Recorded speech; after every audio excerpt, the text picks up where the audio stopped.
One of the reasons that I've always been kind of encouraged to keep my stories down to a minute is because I was put on the spot by Bette Midler.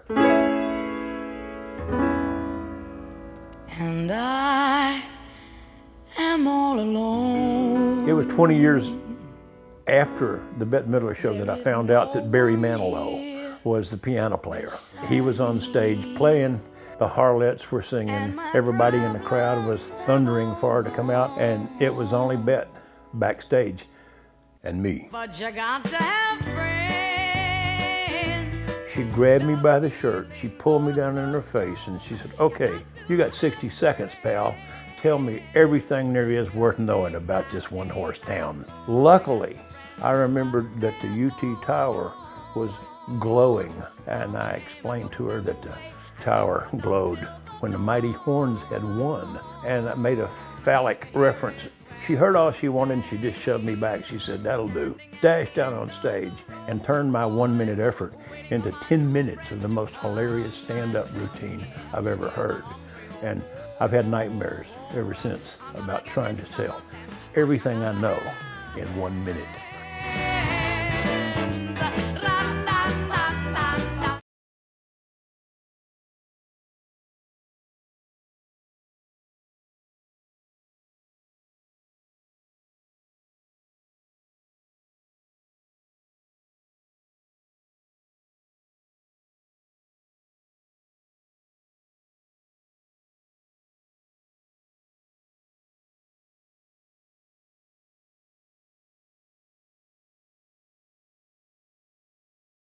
Bette Midler was from another planet. We were never so astonished as when we got ready to open the front door for the Bette Midler sellout. And the first dozen people in line were 6-foot-plus transvestites. It had already gotten off to a pretty racy start that day. A promoter from Houston had helped with the show. And he was a little bitty guy. One of the harlots came up to him and stood head and shoulders over him. And she looked down at him and she said, "You've either got to be hung like a horse or you got a big old bag of cocaine rocks for me. Which is it?"